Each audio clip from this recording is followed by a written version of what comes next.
What? Subscribe. Subscribe. We'll highlight all that. Don't you worry. Just But of saying, course, you gotta remind people. You want to get Subscribe right now. subscribe. subscribe. Of course. Philadelphia, baby, you're gonna love it. Best sports fans in the world. Actually, the worst, but that's what makes them the best. I called KB the other day. You know, like your SpongeBob lore, right? Yeah, of course. Yeah. So I mean, I'm not really like. I'm a little embarrassed to say this, but I used to watch it a little bit with my roommate in college. if it makes you feel any better, and Ethan, I want your take here. Like, what's the one thing that's like always on your TV in school? Like, it's always on in the background. Mine was always Jersey Shore, nonstop. Oh, I don't know why, but like it was like perfect like white noise in the background. yeah. Well, I don't know. There's like this weird show that is always playing, kind of. It's called Black Dynamite. Never heard of it. Is it like It's anime? I mean, not really, but sorta. Like, it's it's kind of like Boondocks. Oh, great show. So like, it's really funny. But yeah, that plays a lot. So I called KB. I'm making lunch, and I happen to be making chili, and I go, hey KB, you know that one scene in SpongeBob when Mrs. Puff goes to jail, and it's the one like woman who like sounds like a man, and she goes, hey, what's for lunch, Puff Mama? Chili. And it's just me making this vat of chili. And he could not control himself. Even right now, as I watch him backstage, is just like off his rocker laughing. Right? Come on, you're You dying. sound just like that character. Hey, what's for dinner, Puff Mama? Chili. These are my people. And they appear in the vat. See, KB's just fucking losing it right now.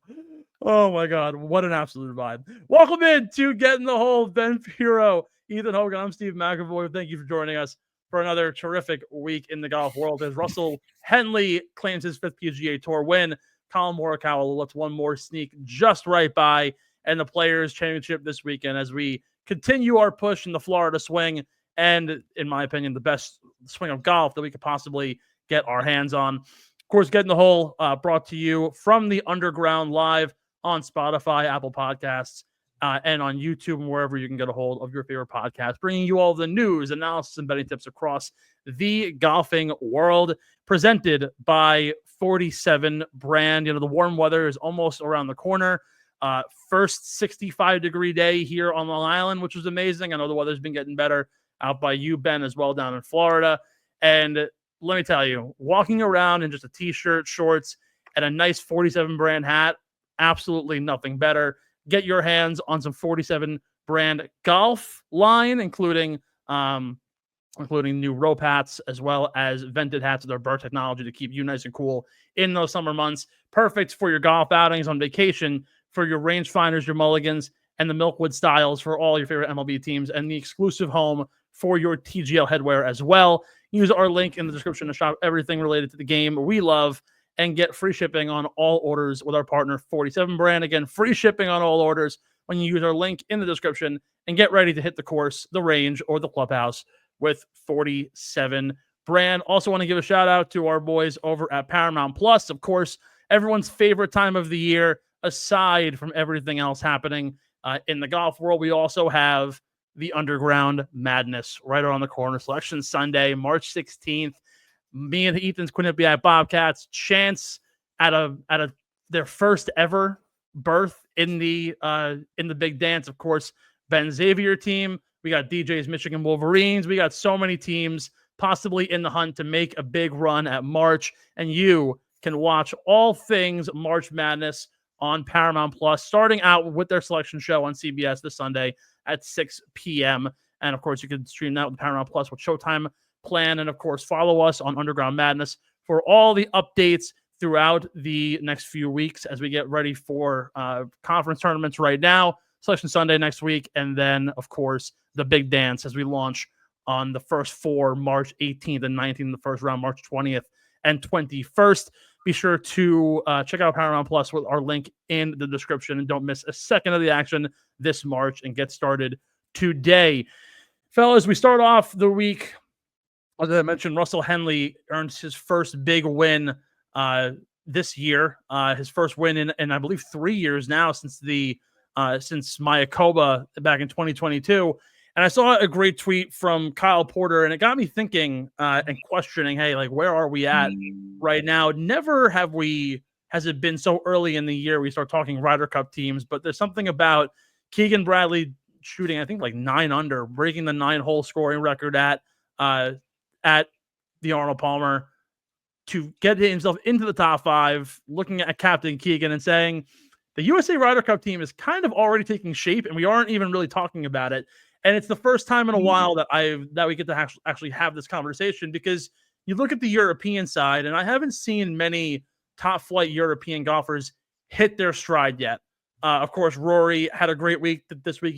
He won at Pebble earlier in the year, but outside of Rory, haven't seen a lot of movement. Victor Hovland's been struggling a little bit. LIVGolf has been one of the big exceptions to that. Tommy Fleetwood hasn't done very much, and really outside of Rory, Ludwig, and Shane Lowry, have we seen really a semblance of a lot of top European talent. But the American side, Colin Morikawa in the hunt. Russell Henley very well might have earned himself a captain's pick over the last few weeks. Hell, Michael Kim is having maybe the best 6-week run of his career. What do you think, Ben, of the current layout of where the Ryder Cup might stand for Team USA? Have some guys already possibly locked in an early captain's pick, and Keegan Bradley very well might be a player captain based on how well he's been playing the last few weeks? I mean, look, it's really hard to say right now. We're only in March. It's March 10th, which is the day that we're recording this. And so, to be honest, the wins have kind of been all over the place. We've had some guys who not very many people knew about prior to them winning, which is not out of the ordinary. And then we've had your typical winners. Now, some of those typical winners, like Hideki can't play in the Ryder Cup. He's a President's Cup player because he's from Japan.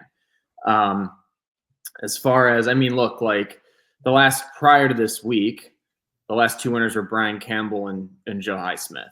And so neither one of those guys, in my opinion, unless they continue to keep it going, would be an automatic selection via points.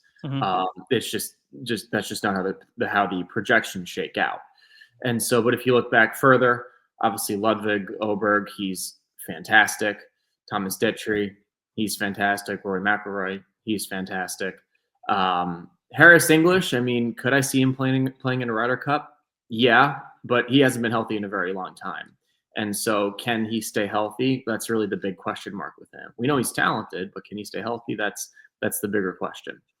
Sepp Straka won the American Express. And then Nick Taylor, who's from Canada, he's not eligible to play in the Ryder Cup either. And so, look, I mean, I think as far as players on the U.S. who we know are going to represent, we know it's going to be Scotty, Xander, Colin, and from there, like, I could totally see Russell Henley qualifying via points. I mean, look, at the end of the day, this is a guy who has been on tour since 2012, I believe. He has never been in a position to where he might lose his tour card. He's one of the most consistent golfers and one of the most underrated golfers that you will come across. And not only did he just get a win this past week, he got it at an elevated event at one of the most prestigious regular season events that you can win.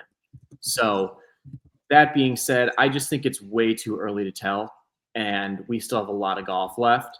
But you always kind of know, especially based on where the game of golf is now, who's going to be represented, who's going to be representing each side. And then you also have to factor into LIV as well. You have to factor LIV into that equation as well. Brooks was a captain's pick a couple years ago, I believe. Would it be possible to see, Bryson do it? Absolutely, especially because he played so well last year and he won a major. Could we see Brooks do it again because of how well he plays in the majors? For sure, because those really do hold more weight than a typical event on LIV. So when you look at it from that perspective, we're a long way out. And so a lot can happen in the summer, really in the spring and a summer, because we're technically not even in spring yet. And We have a long way to go, but we have a pretty good idea who the contenders for each side will be.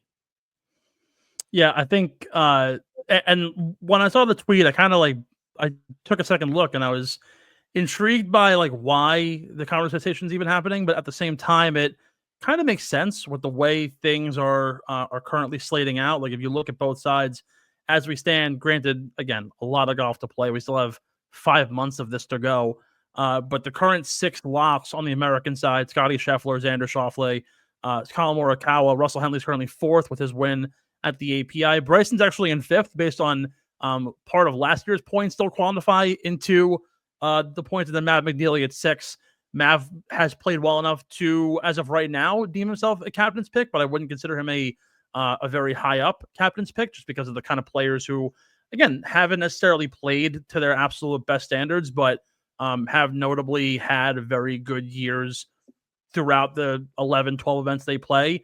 Cantlay's in 7th, Finau 8, JT at 11. Like you said, Harris English at 12. Even a win hasn't necessarily supported him getting a captain's pick, but he's been there before. He could certainly perform. Wyndham Clark in 13th. And then like you can go all the way down the list, right? Side the guy was at a horrible beginning of the year. He's all the way down in 22nd. Akshay Bhatia is at 28. He was a guy who we were looking at as a very early contender to be a first-time captain's pick. The other guys who you typically see in Ryder Cup formats, Jordan Spieth, all the way down the list. Even Cameron Young, another shaky start to the year, in the mid-20s. You go to the European side. If you were to take the top 10 players right now for the European side, not including live players, it's Rory, Rasmus Højgaard, who has only played, I believe, 3 events on the American side, on the PGA Tour side the entirety of the year. Shane Lowry, Ludwig Åberg, Thomas Detry, Matt Wallace, and Laurie Cantor would fit into the field, as well as Tommy Fleetwood and John Parry, who has, again, played 1 PGA Tour event the entire year. So, like, when you look at it from that side, of course, there's a lot of golf to go, but as you kind of watch the last few weeks, you can see where players are trending. And for the last 5 weeks, Russell Henley has not placed worse than 30th in only 1 event of his 6 this year. He's got 4 top 10 finishes and had some pretty big time events. He finished 5th at Pebble. He finished 6th at the Cognizant. He, of course, won Arnold Palmer.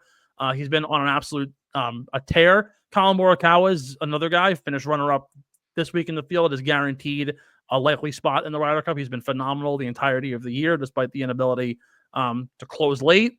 Nothing to his own fault. You'll see other guys like Shane Lowry has yet to win, but has put on a great, impressive start so far. But I'm fascinated to see where things go. But even, again, in those first few weeks, you see where guys, as you said, are trending. And Russell Henley so far has had a phenomenal start to his year, something that, like you said, was very close to losing a tour card a handful of years ago, and now here we are. According to Data Golf, he's been a top 5 golfer in the world the last 24 months, and you almost wouldn't even think it, right? But now you're finally seeing how good he truly can be. And speaking of the Arnold Palmer, we might as well chat about this. The clutch factor that Russell Henley brought into that week, 16th, the chip-in eagle to basically steal the tournament away, was way down the leaderboard after the first 18, managed to climb back up progressively. Moving day, had a great 3rd day, and then seemingly out of nowhere, literally out of nowhere, because the broadcast didn't even catch it, steals the lead from Colin Morikawa and just wasn't able to tie it back up to win by a stroke. A tremendous win for Russell Henley. It almost seems like he had been there so many times before. He gave 0 emotion to his win, but good for Russell Henley for the opportunity, and I hope to see him possibly in at Bethpage come September. It would be great to see him play. No, absolutely. I mean, look, he's been one of the most consistent golfers on tour. I believe he won his first ever PGA Tour event at the Sony Open in 2012, I think it was. Maybe it was 11, but it was his first ever start on the PGA Tour, and he won it at the Sony Open. I think it was 12. Ethan, good on that. Oh, I thought you were looking it up. Shoot. I am partially, but I'm also looking up other things. However, I think he's won the Sony twice, hasn't he? So you want to maybe, but I'm talking about his first ever as You're a rookie. close. 2013. All right. You were close there. That was close. I'm usually really good about that stuff, but You are. Do you know where his second win was? A year later? Oh God, no. Can you tell Might me have been one of the most electric playoffs of all time. what year was it? 2014. It was I can't even tell you how big the playoff was. Be a dead giveaway. It wasn't the RSM, was it? Or then like the No. McGladdery, whatever it's called. Because they had a big playoff one time, like 5 guys. No. I don't know then. It was a 4-man playoff at the 2014 Honda Classic. Oh, that's right. And he lost to Rory, didn't he? Well, no, he won. He beat Rory in the playoff. won. Yes, yes. The first playoff hole, it was him, Ryan Palmer, Russell Knox, and Rory. I believe Knox and Palmer dropped out with, I think Knox missed a putt from like 5 feet to bring on the second hole. And I think it was like him and Rory for like 2 or 3 more holes. That was a tough fight. Actually, I think it's actually no, yeah, that's his only playoff win. But yeah, no, Russell Henley deserves a lot. He's, like I said, Data Golf puts him in almost like a league of his own. He has been so phenomenal over the last 18 months of play that you almost wouldn't even realize how strong of a player he is. According to the list, he's literally the 6th best player in the world, only behind Rahm, Schauffele, Morikawa, Rory, and Scotty. That's how dominant he has been over a given period, and it's been absolutely fantastic to watch him play. He's got a better strokes gained index in the first 3 months of the year than Justin Thomas has had in the last 4, which, to give you reference, is wild because JT 4 years ago was also lighting the world on fire in every regard. So kudos to Russell Henley. We'll talk more about him in a hot sec, but let's get to some shout outs. This week brought to you by Acorn Hills. You got a lot of ad reads popping up in the first half of the show. Kind of love to see it. Shout out to the week brought to you by our friends over at Acorn Hills. We're changing clothing through conservation. Of course, as the spring rolls in, got to get your hands on the best apparel in the industry. Acorn Hills bringing you the best quarter zips, t-shirts, hoodies, brand new lines of clothes coming out all the time. Also released a brand new vest, very much on my radar for the spring and early summer. They are dedicated to supporting environmental efforts by offering biodegradable clothing tags and packaging, recycled material, and for every dollar spent, the National Forest Foundation will plant a seedling to promote afforestation across our great nation. Be sure to use code GITH15. That's Get in the Hole 15 for 15% off your next order at acornhillsco.com, and look your best from the ground up. Of course, we lead it off once again to Russell Henley. It's going to be the Russell Henley Glaze show tonight. Claimed his 5th victory after a clutch eagle on 16 to win the Arnold Palmer by 1 shot. It's Henley's first win since November 2022 and his 5th win on the PGA Tour. So shout out to Russell Henley. I'm sure we'll talk more about him in the coming weeks as a possible contender for the Players this week. He's played very well here as well as some other sites. Saw a couple of people, some money getting sprinkled on Russell Henley at the Masters. We'll see how that one rolls. Yeah, we'll see about that. But shout out to Carl Phillips. Talked about him last week. In just his 3rd start as a PGA Tour member, Phillips won the Puerto Rico Open, edging the field by 3 strokes at Grand Reserve Country Club. Phillips went 4 straight days under par, including a final round 64 to win at 26 under par, the lowest score to par in the history of the event. After the win, Phillips got the infamous call from Tiger Woods congratulating the Sunday Red Ambassador for his first win. Phillips said it was a random number that left a voicemail. Why'd you say it was an infamous call? Because Tiger apparently always calls these like guys who he has really high respect for and thinks they're going to be really great, and no one ever knows how to take it because they don't talk to Tiger that much. I know Oscar Batia has gotten a call when he won, I believe, at the Puerto Rico, or he won in Punta Cana. One or two. But like those young players, they always get the call. And Carl was saying in the interview that like he was going through his phone and saw like a random number pop up, and that same number left a voicemail, and literally just said, "Hey, it's Tiger. Give me a call back." And he was like, "The fuck? Like this is like insane."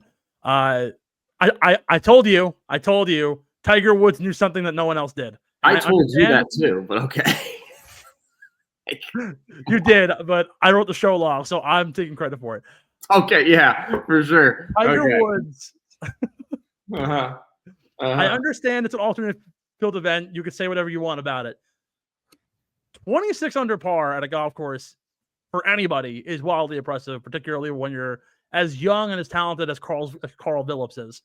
Tiger knew something when he was his first signing, and I said it before, it's very much like Michael Jordan. Michael Jordan chooses the people that he wants to represent his brand and wear his logo. When, I believe it was the University of Michigan, picked up Jordan as a sponsor, Jordan went to their practice, watched them play, and before practice took the ball from Juwan Howard and said, if you guys want to wear my logo, you got to beat me.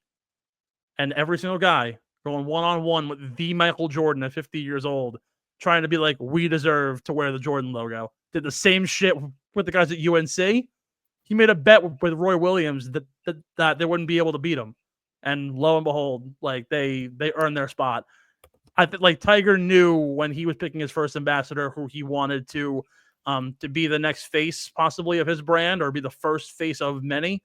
And Carl Phillips, man, third career PGA Tour start as a member, his fourth overall, gets his first win. Awesome stuff for Carl Phillips, the Aussie.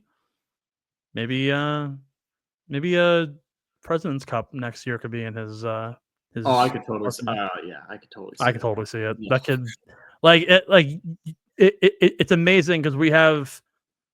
I think like Colin Morikawa or like Akshay Bhatia. I think Colin's just like the higher level. One of the best young raw Americans. Then you have like one of the best young raw Europeans, it's Ludwig. And then when you look at the rest of the world, it might be Carl Phillips.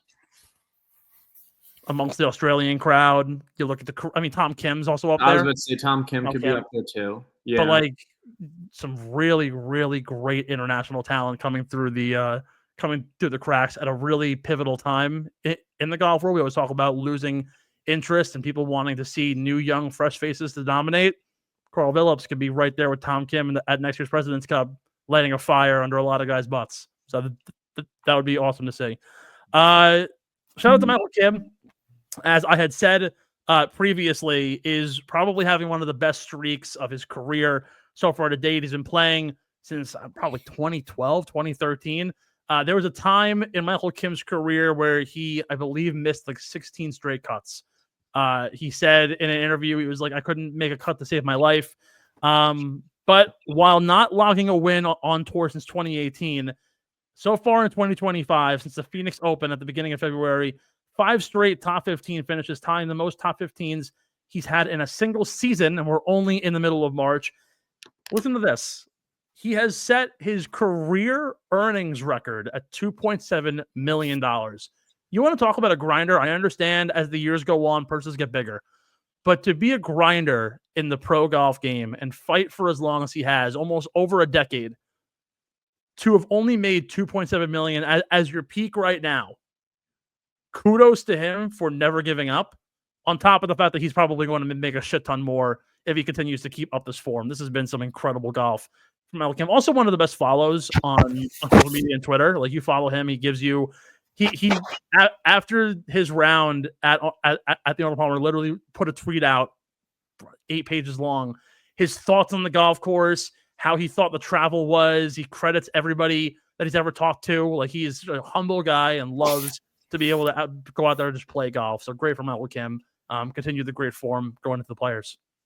No, look, I mean, this is fantastic to see. And he has a runner-up finish this year, which definitely helps.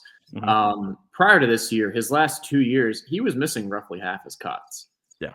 But, I mean, he barely kept his tour card last year. He finished 117. And the year prior, he finished 79.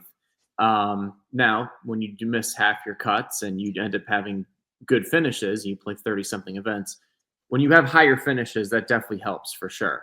Mm-hmm. But in 2021 and 2022, he only played 5 events and he finished 201st in FedEx Cup points.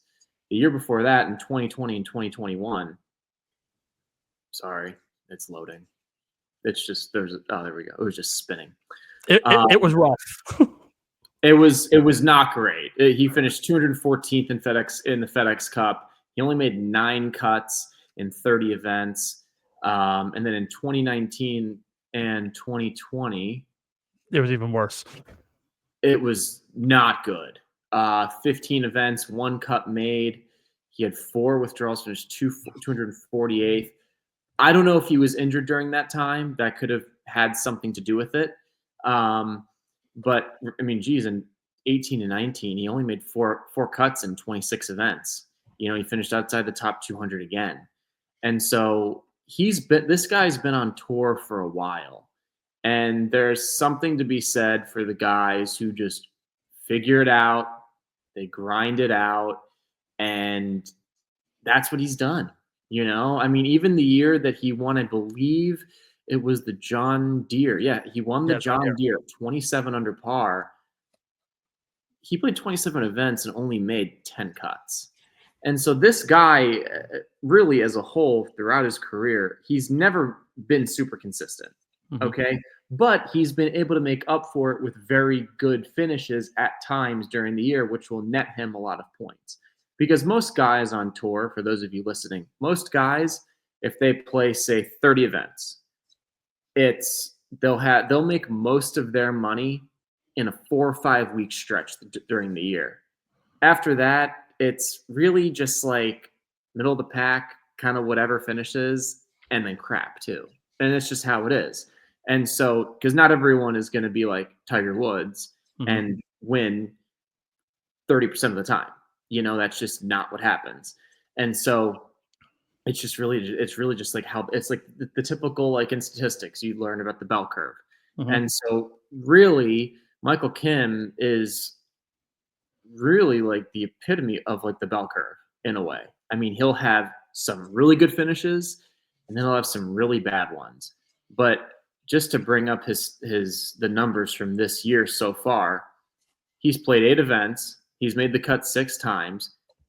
And he has 3 top 10 finishes, 5 events he's finished in the top 25. And he's currently sitting in 8th. Okay. And mind you, he hasn't missed a cut since late January. He's gone tied for 2nd, tied for 13th, tied for 13th, tied for 6th, and solo 4th. That's good shooting right there. So he's really done a fantastic job. I mean, geez, we can even, if we want, we can even just look at the numbers a little bit deeper and see what's led him to this. He's 36th in strokes gained off the tee. He's 20th in strokes gained approach to the green. He's not the most physically talented golfer on tour, but he has a very good short game. He's 17th in strokes gained around the greens. And he's 20th in strokes gained approach to the green as well. And so when you're that good going into the greens and you're getting it up and down as much as he is, that's going to net you a lot of money. And so his putting numbers are a little bit low, and he's not really the most gifted driver of a golf ball. But really, when you're top 50 on tour in strokes gained off the tee, that's still very good. Like, he is well above average. And so if he can get the putter to heat up, I could totally see him making a run later this year and being like, I mean, geez, like, he wouldn't win comeback player of the year because he's kept his card the last 2 years. But really, he's just resurrected his career, really just a renaissance of a career for a guy who, for a while, his career kind of looked dead in the water. Yeah, and in terms of, again, you want to dig a little more into the data golf numbers. He's 8th currently on the PGA Tour in data golf points, which measures your true strokes gained across the board in comparison to the rest of the field, your wins, and how many starts have you played, and then what's your typical like contention rate. Again, he's 8th. He's ahead of some really big names. He's only behind Hideki, Thomas Detry, Morikawa, Oberg, Straka, McIlroy, and Henley. He's ahead of winners like Nick Taylor and Harris English and Joe Highsmith and like Tyrrell Hatton from Liv. Like, there's a lot of names here that are he's 10 spots better than Scotty so far this year. He's been on an absolute bender. He's able to play some really strong golf. And if you look at the like the overall, think of it as like a like the pie chart that has the 5 different angles, like go in different directions. I don't know what the term for it is, but his bread and butter comes from a ability to play incredible approach play and really good player on the greens. He's gaining over a stroke on both approach and shots around the green. He really isn't gaining anything in accuracy or driving distance, and his putting is middle of the road. But at the end of the day, it's kind of like what we talked about with Will Zalatoris years ago, how his ball striking can get him so close to a win, but the putter was just never good. Even like Corey Connors kind of fits the same sort of mold, right? Was in contention this week. But the putter was losing him strokes every single round up, but was still in the top 3 for 2 straight days. Michael Kim can stay in events because he's so good from within 130 yards. It almost doesn't matter how bad the putter can be. You can make par on every hole. And in events like this, where your winner is only going to be at 11 under, if you can play par golf, it's pretty damn good. Looking at what Kim could do, I don't know if he's qualified yet for the Masters. He might get invited. If he does, again, par golf will get you really far, and particularly at courses at this point in the year that are really challenging and you will see lower scores to par. You could see Michael Kim get a lot more money and a lot more points just from being flat middle of the bell curve. Just do what you got to do to get by. Like Kevin Kisner said, you make a lot of money for finishing in 20th. So if he can do even better than that. I believe he has to be top 65 in the world to be invited to the Masters. He's 52nd. Okay, so continue to keep it up, Mike, and we'll see you there. I think at highest, maybe it's top 50, maybe. Yeah. But I mean, he's right there. And if he just continues to play how he's playing, he'll get an invite for sure. And not for nothing too, the schedule does lighten up to a degree, particularly like field sizes as we get to Augusta, because you need it by the Valero or immediately after the Valero in order to get it. But as you've seen as of late, guys don't particularly play the Valero. They want the week off. Guys haven't been playing the Houston Open, so that's 2 events right there. We could very well see Michael Kim play. Finishes well enough, could make a really strong push. Maybe we'll probably also end up seeing him play at the Valspar. Our birthday shouts this week. It's always fun when we get to have a birthday shout out that isn't your typical player that you always see every single week. Only 3 notable birthdays this week, but celebrating her 81st birthday this week is Sandra Palmer, no relation to Arnold Palmer. She was born on this day, March 10th in 1943. She's former North Texas golf alumni, inducted last year into the World Golf Hall of Fame, so great for her. She turned pro in 1964. She earned her first win in 1971, where she won the Sealy LPGA Classic in Las Vegas. She went on then to win her first major at the 1972 Title Holders Championship and finished 1975 as not only the U.S. Women's Open champion, but the LPGA's money leader, player of the year, and the GWAA's female player of the year as well. So happy 81st birthday to Sandra Palmer. Some pretty cool stuff. Also celebrating their birthdays on Sunday. Bo Hostler, friend of the program, someone who's Ben's always picking in beer money. He turns 30 on Sunday, as well as Bud Cauley, who turns 35 on Sunday as well. Hopefully both of them will find each other in contention this week at the Players. We'll see.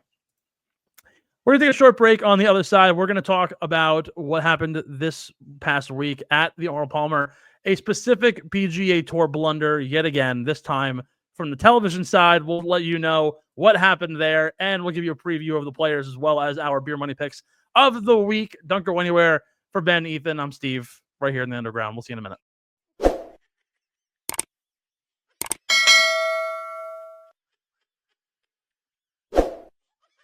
Get in the Hole is brought to you by PHI Apparel Company, our incredible merch partners. PHI Apparel Co. provides unique designs and high-quality clothing from t-shirts to hoodies for every golfer around. With their original designs for all, there's no doubt you'll stand out on the course, the driving range, or at the 19th hole. Go to phiapparel.co and use code UNDERGROUND at checkout for 10% off any order. That's code UNDERGROUND at phiapparel.co and grab exclusive Get in the Hole podcast merch and support your favorite golfers.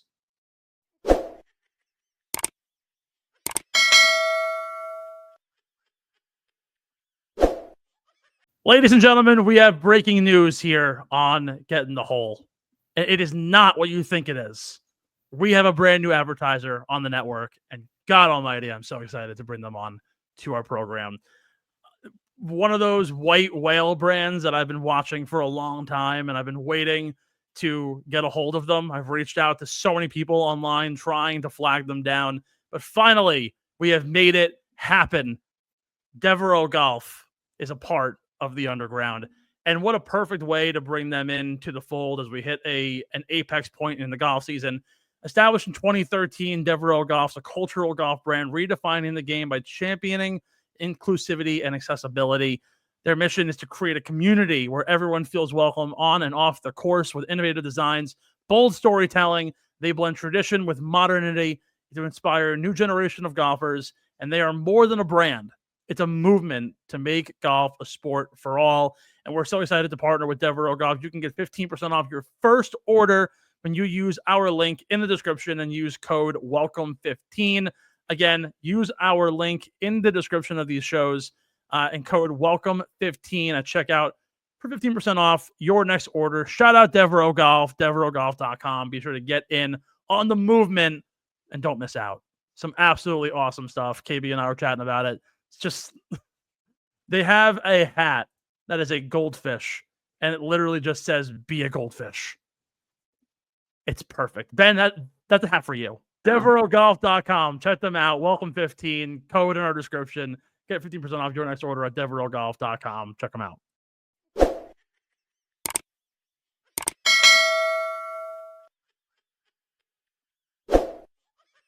I truly can't get over how good that like music is. As you, It's like when you're sitting by a pool on vacation, and it's just there's palm trees, and they're serving you your tropical beverages, maybe with alcohol, maybe not, and you're just like, this is just the best, you know?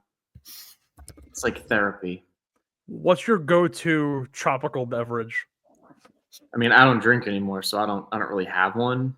I mean, usually like it's just kind of like a. I mean, they have like mocktails. Strawberry Yeah. mangoes. I don't really know. Like if Ben were a drinker, he'd probably drink like a Sex on the Beach, but because it's a mocktail, it's a Cuddles on the Beach.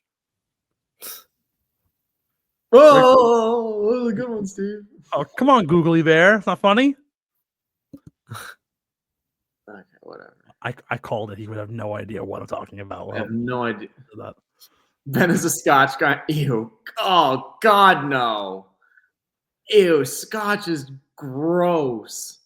No, I gave up drinking for good, so I'm. Ben's gonna be like Thomas Shelby when if he ever has kids, right? You will exclusively be found in your study smoking a big cigar and drinking a cup of scotch and not wanting your kids to bother you. There's just a whole host of things that I could say just to eviscerate you, but I'm just gonna be the bigger person. And I'm just going to let it go. Or Ben's just going to be single and he's going to live in Miami with his fish Connor and his dog. That's just not going to happen. So I don't have a desire to live in Miami. There's way too much going on there. Didn't you say Miami? No. It's way too hot in Miami. I like Jupiter. There's not really a whole lot going on in Jupiter. I will say, if I ever wanted to live somewhere that wasn't like around here, I'd love to live in Savannah, Georgia. That's a good spot too. It gets a little cold though. Yeah, I mean, it's cold here. Like I could do with a little chill. Yeah. But for the PGA Tour, sorry Ben, if I made fun of you and I hit a nerve, I apologize. I love you to death. The PGA Tour, speaking of hitting nerves, hit a great nerve with a lot of PGA Tour fans as like. There's no easy way to explain this for those who don't like understand like media and television rights and how things work, right? So the PGA Tour announced this week they were going to have less advertisements on their show for the Arnold Palmer. Great, awesome, more golf coverage. What they don't tell you is that they still technically run the same amount of advertisement. They just make the commercial breaks longer. So instead of a minute and a half, you get a 4 minute, or you might get the half and half golf on the small screen, ad on the big screen, side by side. Well, they had a schedule ad placement on the 16th hole of the penultimate group, thinking, you know what, the final group should have all of the attention. We're not gonna have to worry about who's playing behind them or playing in front of them. So they go to a 2.5 minute commercial break. We come back from commercial break. As he's literally mid backswing, Russell Henley chips in the hole, and of course, because Russell Henley shows no emotion, daps up his caddy, moves on. And the booth is like, oh my God, he made eagle to take the lead. You would have never known that because you didn't watch the entire buildup of the entire par 5 16th. And people were pissed. Even Dave Portnoy was commenting on it. And if Dave Portnoy was commenting on golf, you know you're in deep shit. You are in deep shit if he's getting involved. I don't know if it's just a blunder of stupidity or if they just shouldn't have scheduled an ad break that late into the evening. I don't know the answer to this, but I can't help but bring it up on this show because it's just another example of not even necessarily the PGA Tour, but NBC and the media groups and the people who have stakes in this event and golf in general. There's always something that goes wrong, whether it's Jay Monahan doing something stupid or doing something irrational, the media saying something dumb, I included, or the television broadcasts fucking up in some other way. It's amazing to me how this happens every single week. I understand it from a money perspective. You have to have ads for, to make money. It's just this is how it works. It's similar to YouTube. I think once you have 1,000 subscribers and a certain watch time, you're able to make ad revenue, and you try to space it out properly. I do think some of this week is bad luck, just because at the end of the day, like I'm sure there's a set time that they are going to show these ads. And at the end of the day, like, I think that the hope is that it lines up to where nothing important happens. But then you end up having these situations where you get the guy who ends up winning it, chipping in for eagle mid backswing. And no one really knows what's going on because he doesn't really show a lot of emotion. And they really didn't do a very good job covering it. I think the way golf has been covered, especially the past 5 or so years, has really taken a dip.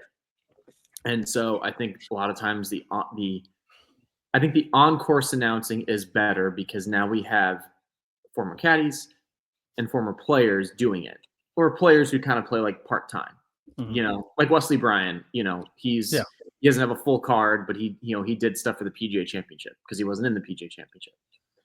I think at times though, in the booth, I got to be honest with you, when I watch golf, I watch it with the sound off.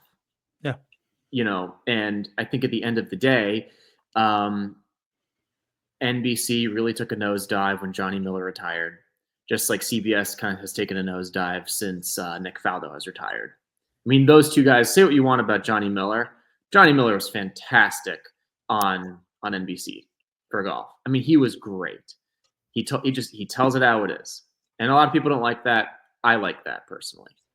And so I think for a while, these companies, when they have someone who has been a staple for the organization in a niche sport like golf, which is really not the easiest thing to talk about because you really have to know you really have to know what you're talking about if you're going to be successful as a commentator.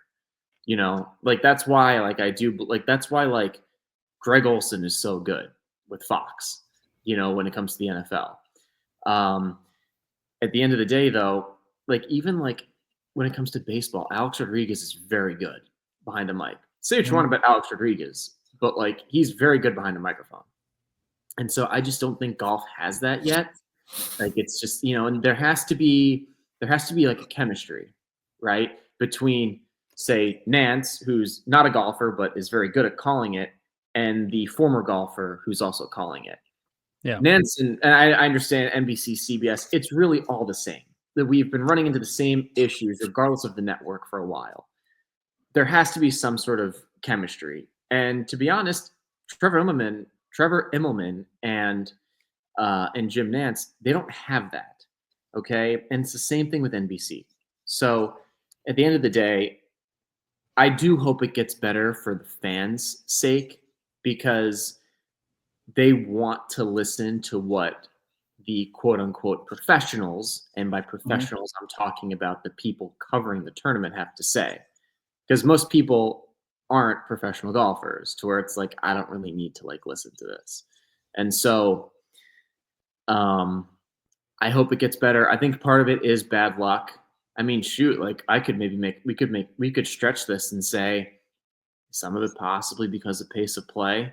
Like they're kind of banking on, like, hey, we want them to be through X number of holes. And so this is when like they should be walking down the fairway at this time. And so this is when we're going to put the ad, like, or the ads, the commercial break, whatever. And it doesn't quite add up. So for reference, just for those of you out there, I was told by a source this week at the PGA Tour, and this player is on the PGA Tour. The PGA Tour does not enforce pace of play. That's the only rule they don't enforce, because the players don't like it. That's a direct quote, because the players don't like it.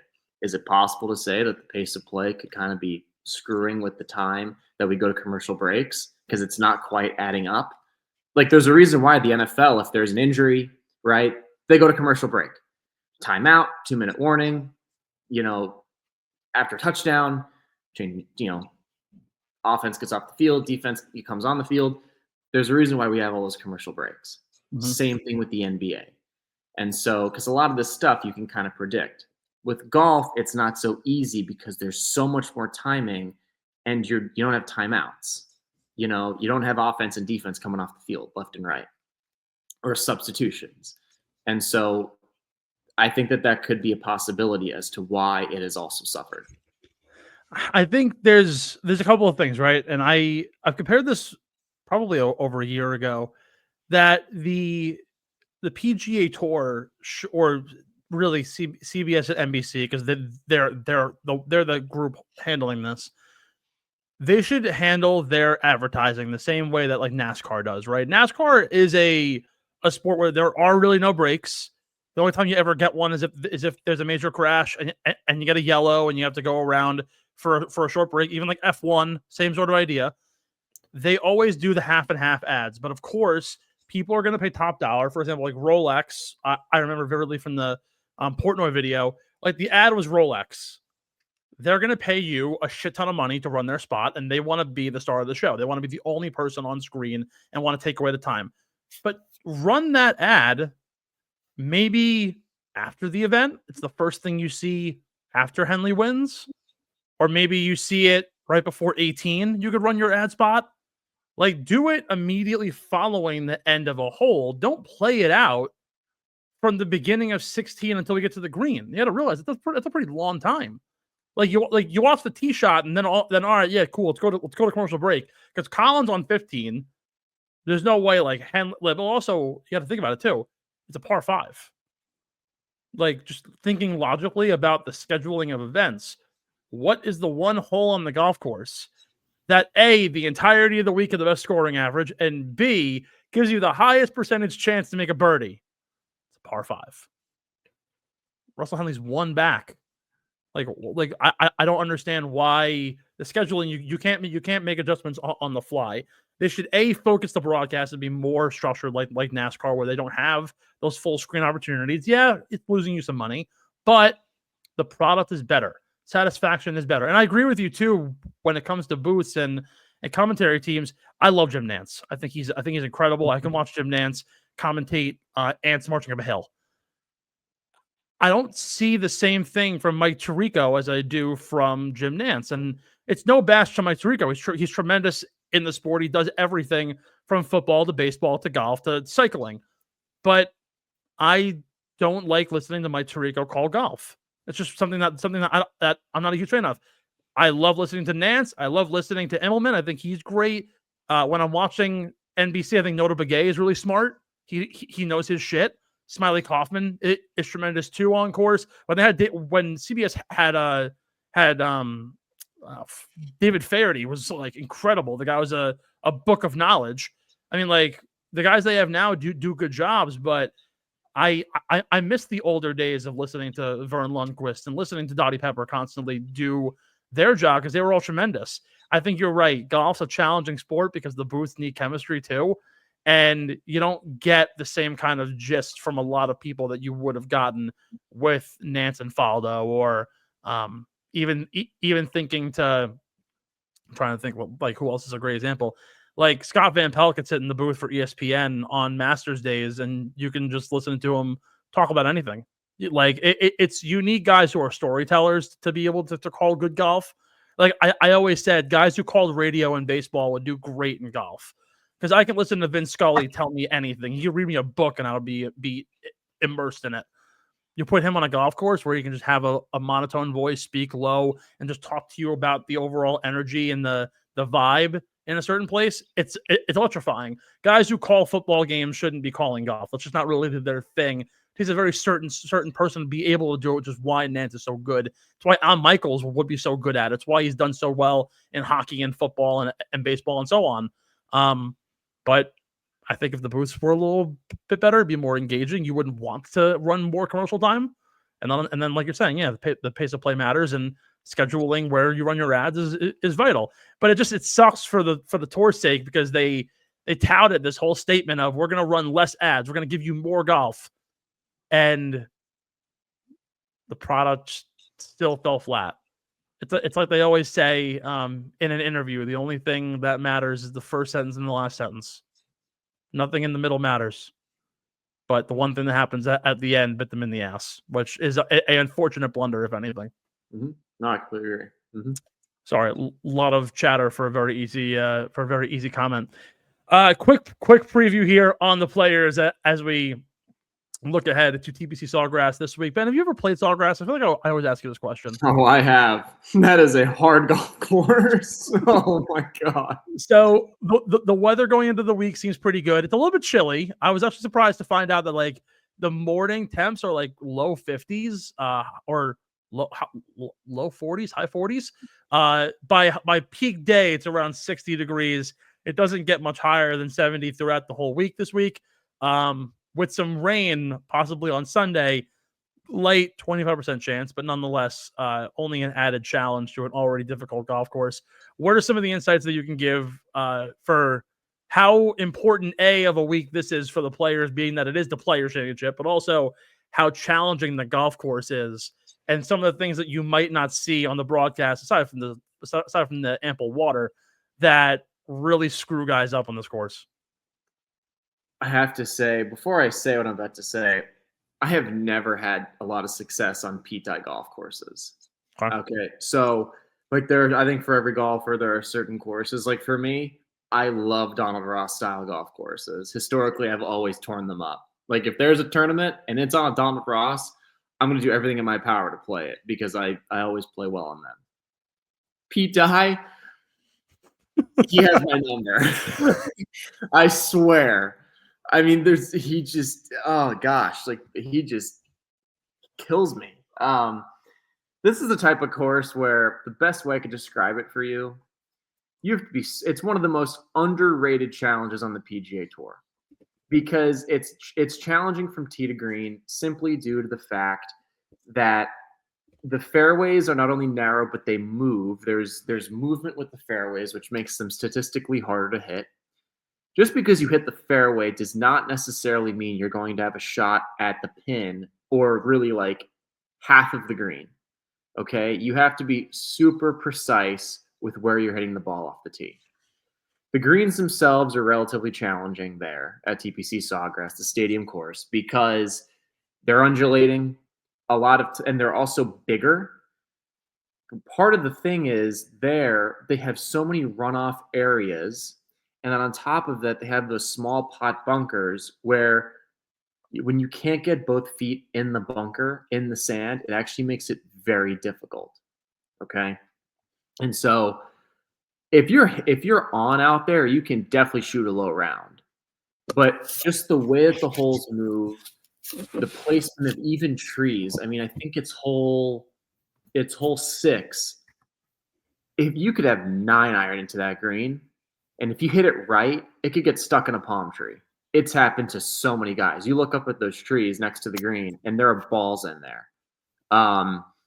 It's such a classic placement style course, and it's interesting because the event used to be played in May, and they would end on Mother's Day, which I loved. Mm-hmm.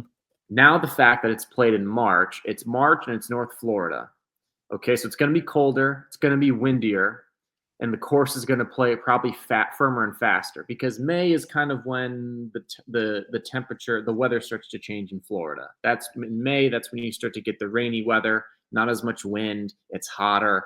This time of year in Florida in general, it's usually always windy.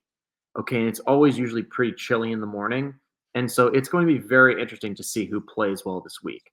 It's the type of course where you can have a lot of short irons in and a lot of birdie opportunities if you're driving it well. But in the event that you're not, it's the type of course where you have to have all the shots to play well. You have to. And there's a reason why there hasn't been one specific golfer to light this course up year after year. There hasn't been. I mean, Tiger Woods, he won this event twice. I believe in 99 maybe, and then 2013, or maybe it was 02 and 2013. Regardless, that is a long time between wins. That's the same golfer who won like 8 times at Torrey Pines between the Farmers and the US Open. Same guy who won at Bay Hill like 5 or 6 times. So 01 and 13. Thank you, Ethan. And so it's just, this is one of those, like, if you win this event though, you are goated in the game of golf. I mean, you want to think about the guys who have won this event. Tiger, Rory, Scotty. There are just numerous players who are big time names who have won this event. Ricky Fowler won this. I mean, this was really his, like, the signature win of his career. You know, I mean, there was a point in time where this event was considered the 5th major, and there was talk about actually making it the 5th major, you know, like a major championship. Mm-hmm. Happy they didn't, because I like having 4 major championships. That's just me. But at the end of the day, this is one of those it is such a challenging course, and you have to be on. And when you miss, it's razor thin. You have to be really good with where you miss the ball. Yeah, no, I mean, I've only seen it from a bird's eye view, but this golf course is an absolute brute, and I have no sympathy for anybody who's playing it this week. It's talk about a true test. It's funny because Scotty Scheffler has won it back-to-back years, and the question's like, oh, who could stop Scotty? And if you remember, he was also in the hunt 3 years ago when Cam Smith won it, but the weather was so bad that just it was basically a crapshoot. Whoever could putt the ball a little bit further on a lag putt was going to win, and it just so happened to be at the time one of the best putters in the world. Can anybody do this course better than Scotty Scheffler has over the last 2 years? I don't really know. Granted, the form for the last 2 years for Scotty has also been in a different realm going into this week. He miraculously hasn't won yet this year. Sounds like a wild statement to say, because by now he usually has 1 or 2 wins. But it's certainly interesting to see who will be able to actually put out a huge performance this week. A lot of guys, if you look at the recency standards of guys who play well at this course, if it isn't Scotty Scheffler, guys that have finished here top 5 multiple years and then all of a sudden finish 100th, miss the cut, they finished 40th, they can't get back to that top 5 spot. Very rarely do you see a guy consistently at this golf course, at least, finishing year in and year out within the top 10 of the leaderboard. So it's certainly challenging to gauge also who will thrive, but recency form doesn't necessarily matter. It's literally anybody's week going into the Players. With that being said, let's chat beer money. Let's talk about what and who we are betting on this week with our beer money picks of the week presented by Kenwood Beer. Who is Kenny? Well, he's more than just the backup running back for the Philadelphia Eagles behind Saquon Barkley, the greatest running back in the NFL currently. But he's smooth, he's clean, he's bright with a taste of boot. He's the routine choice of folks who want to balance. Flavorful, no frills beer that's right for any occasion. Only 120 calories, 8 grams of carbs. Some call it the best light beer they've ever had. We just say you can't beat the original. Head to kenwoodbeer.com. Use the Kenny Tracker to find where you can get your hands on some ice cold, refreshing Kenwood beer from your favorite liquor stores in Pennsylvania, New Jersey, Maryland, as well as the Wells Fargo Center and beyond. And of course, kenwoodbeer.com also gets you access to some awesome merch, including your golf glasses. Not what you wear on your face, but what you drink out of. The golf glasses from Kenwood Beer are sure to be a hit at your next family or friends gathering. Must be 21 years or older to do so. And of course, please drink responsibly. If you're gambling with us, please gamble responsibly as well. And with that being said, we lead off the picks. Ben's down 4. He needs to come in hard with a big one. Top 20 at the players. Oh gosh. I'm at the point now where I just don't feel good about any of my picks. Like, unless I just completely lowball, which I'm not going to do because I'm not that type of competitor. Oh gosh. Okay. Oh, okay. Top 20.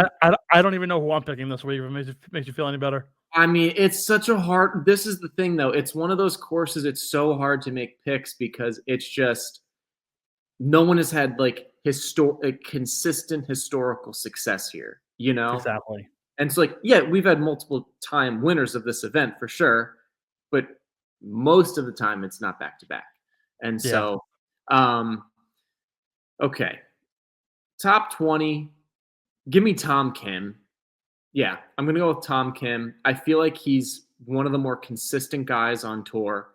He hasn't been lighting anything up recently, but I feel comfortable with him finishing top 20, where you kind of know what you're going to get with him regardless of the layout or the course. It sucks because this golf course is so challenging and so demanding, and like you find a good player who has had even like recent success. Like I'm looking at like Tommy Fleetwood, right? Outside of missing the cut in 2021, the last 3 events, 35th, 27th, and 22nd. Like that's probably the best recency form. Shane Lowry, 8th, 13th, 35th, 19th. Actually, that's probably the pick right there for me. Yeah, fuck it. I'm gonna go Shane Lowry, top 20. There are so few places that I can take guys that are like off and away. Like Corey Connors, right, is a great player for a top 20, but he can't putt the ball as well as Shane can for me to be able to trust it. So I really don't know what to do. So I'll go with Shane Lowry for a top 20, and I'll pray my next few picks are absolutely decent. Top 10. All right, top 10. I'm going to go with a little bit of recency bias here. Not in this event in particular, but just this past week. I'm going to go with Russell Henley for a top 10 finish. Okay, that was a good pick. It's a really good pick. Okay. Where do I go from here? Top 10, I'm going to go... Where is he on this board? All right, I'll take it. He actually is one of the few players in his last 2 outings here that actually has had really good success. A top 6 and a top 5 finish over the last 2 years. I'm going to go Hideki Matsuyama. He's right around the same money there as Henley at plus 260. So I'll go Hideki for a top 10. You're a top 5 pick. Top 5 pick. I'm going to go with my safety net, Ludwig Åberg. I am exactly with you. Ludwig Åberg, top 5. Wow, you know what it is? That like it, and it's crazy because like actually the fact that his odds are where they are is like kind of shocking. He's plus 330 for a top 5, which is for me it's high. I think that like he should be much more closer to lower. The fact that Scotty Scheffler is minus 110 for a top 5 here is absolutely absurd. Your give me play this week. Oh man. Damn it. Give me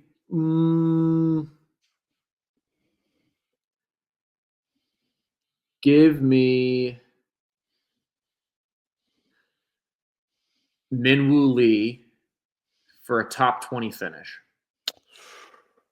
Okay. I have a crazy pick.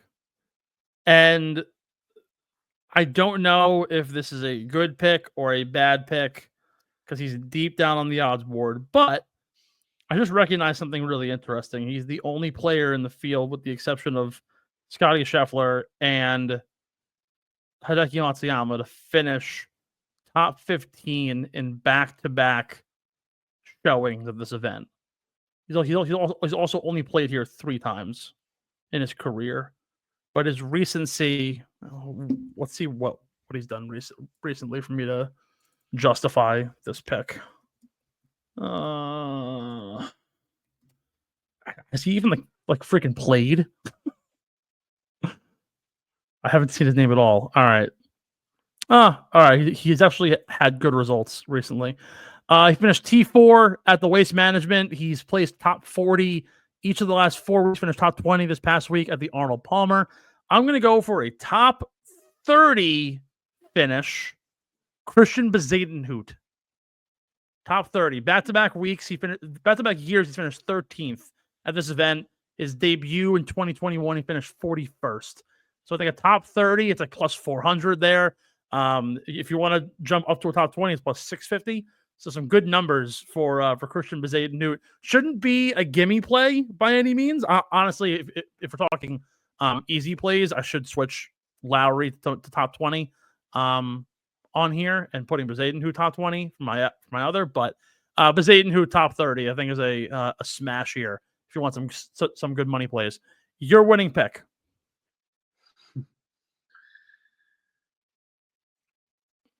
He won an elevated event earlier this year.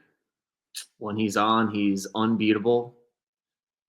Gonna hammer Rory McIlroy plus 800 to win the Players Championship. You can actually get him at plus 1,000 at some places now. What do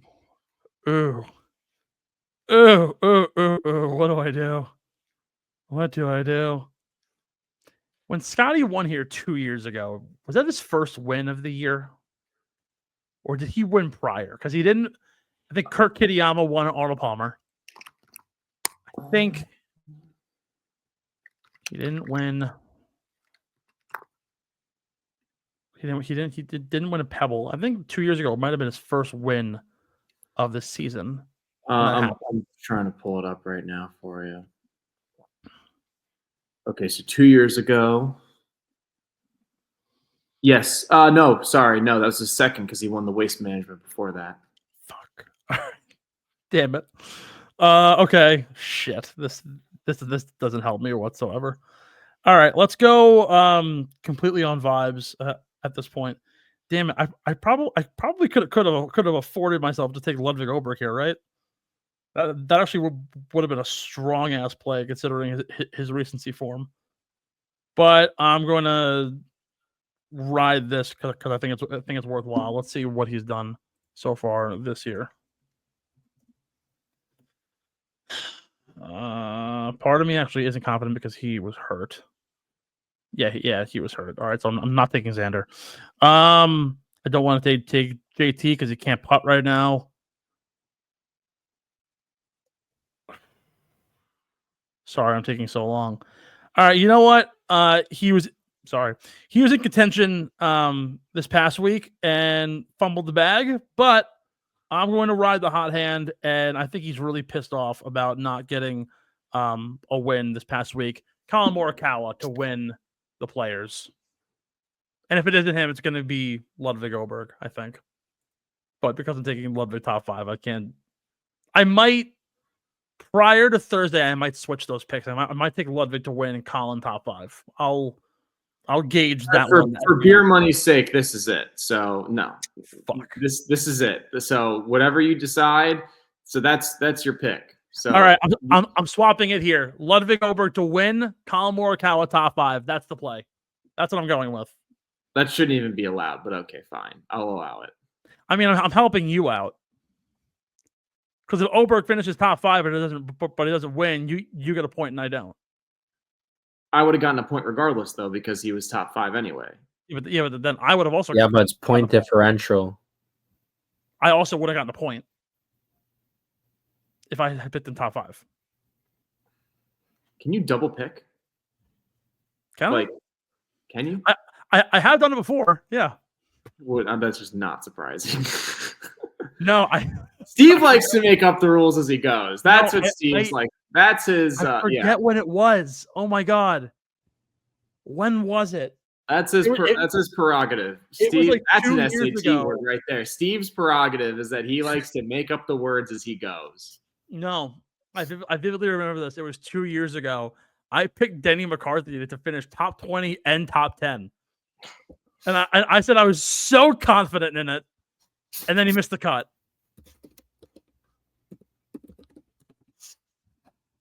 I will keep Colin to win, and I will play Ludwig as top 5. Because you're right. I shouldn't go back on what I had already picked. So I apologize. So you're going Colin to win and Ludwig top 5. Yes. All right. It's also just going to screw Ben over, but it won't. Your picks won't hit. 3 of them hit last week. I put probably 4 of them were going to hit. Came so close. Oh, so close. You also came so close to laying a goose egg. Lucas Lord finished.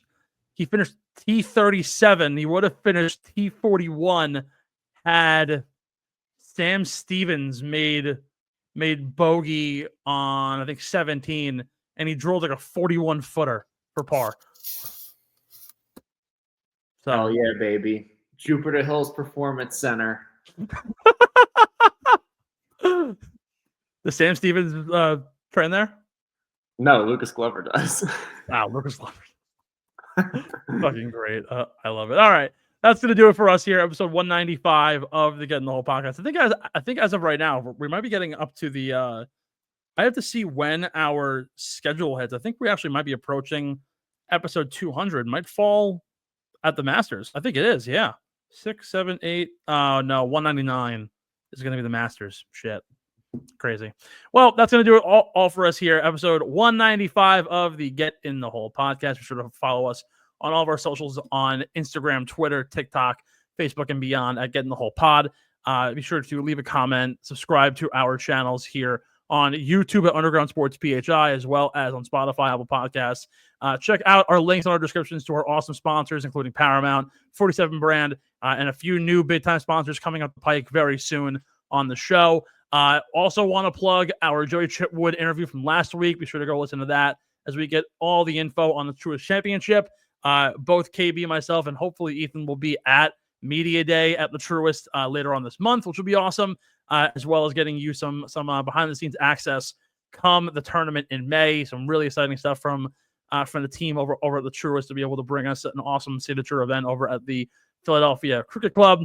And like I had mentioned, Underground Sports PHI on our YouTube. Continue to get that subscriber number up and check out all of the shows from the Underground, anything from F1 to soccer to lacrosse and beyond, all available at Underground Sports. I just started season 7 of F1 Drive to Survive. Amazing stuff, and the Underground circuit guys are doing a great job over there.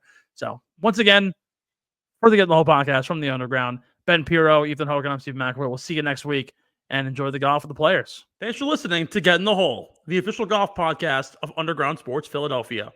Catch us every week wherever you get your favorite podcasts, and be sure to like and subscribe on Apple, Spotify, and YouTube. You can follow us on Twitter and Instagram at Get in the Hole Pod, and follow Underground Sports Philadelphia at Underground PHI. We'll see you next time, and remember, get in the hole!